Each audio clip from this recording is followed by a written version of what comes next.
God the Father has some sort of spiritual intercourse with his kid, Mary, the mother of God, just so they could conceive his other kid, Jesus Christ. And we should endorse it. We should endorse incest. Jesus Christ is a product of incest. And we all know having sexual intercourse with your kids is crazy, objectively speaking. Right? But we should endorse it when God does it. Hey man, I'm just trying to understand, why has this become acceptable behavior within the Christian community? No wonder you guys do the most. The letter killeth, but the spirit gives life. That's 2 Corinthians 3:6. And I get it, I truly do. Because once upon a time, I too spoke against the Bible.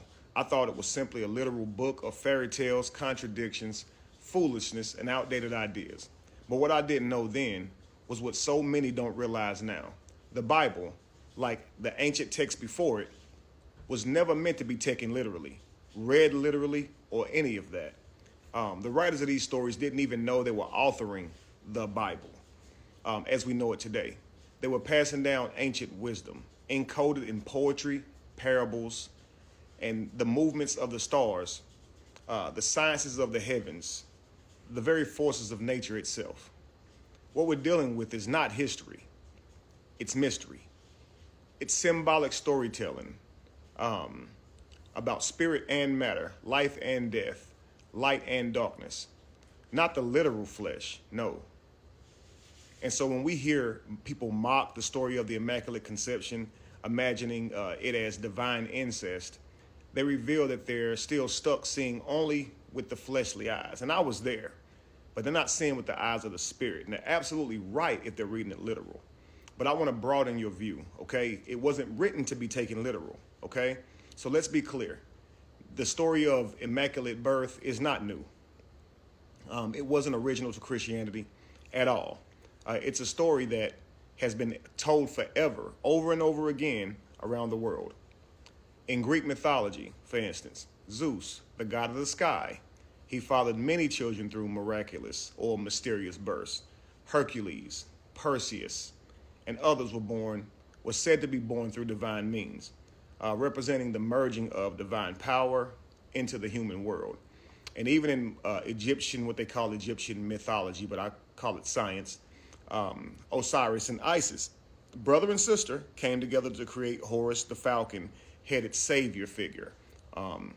This story is 1,000 years older than Christianity. In Buddhism, Maya, whose name literally means illusions, conceived Buddha after having a vision of an elephant entering her side. Not a physical conception in the flesh, again, symbolic of spiritual impregnation. You guys ever seen the Virgo logo? This explains the Immaculate Conception clear. It's the mother in the skies. The Virgo constellation, the Virgin has always been symbolized as the pure womb, gateway through which spirits enter into matter. When you look at the Virgo glyph, it looks like a curving M, almost like a womb, holding a fish, like the Jesus fish, and that symbolizes the life within it. That's not a coincidence, all right? So if you guys have seen this logo, and maybe you ask, why is it an M, right? I'm gonna explain it to you. So many sacred mothers' names begin with M because it carries a secret all the way back to the ancient Hebrew languages. In Hebrew, the word M comes from the character Mem, which means water, womb, hidden wisdom, birth, and life flow, or flow of life. Water is in the womb of creation. It conceals life before it is revealed. That's why across cultures, the divine mothers always carry that sound, okay? Mary, the mother of Jesus. Maya, Buddha's mother. Mary, the Egyptian mother, meaning beloved. Madonna and child.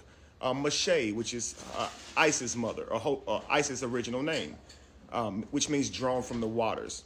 They all tell the same story, that spirit fertilizes matter without corruption, a birth from the divine, not the carnal. If you only read the text with your earthly eyes, you'll think it's about incest.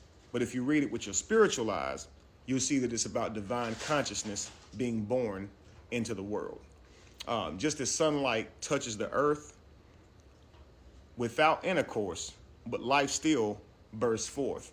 So, two, does the Spirit touch matter and create the Christ within? He that hath ears, let him hear. Matthew 11:15. In closing, guys, I want to invite you guys to learn more, deeper teaching on the Bible, decoded, if you will. If you're someone who wants to truly understand the mysteries behind the ancient teachings, if you're ready to decode the Bible, unlock the wisdom of the stars, and free yourself from literal bondage, I'm inviting you guys to join my teaching community on YouTube. Join my membership program. Just go to YouTube, Kevin Wesley, Be the Evolution, or The Truth Factory, and you'll see it there. I'll be releasing just a few of these videos publicly, but the deep dives, the real decoding, the spiritual food, that'll be inside of my membership program. So if you're serious about growing, not just knowing, but becoming, then come walk this path with me. I see you guys there. Peace.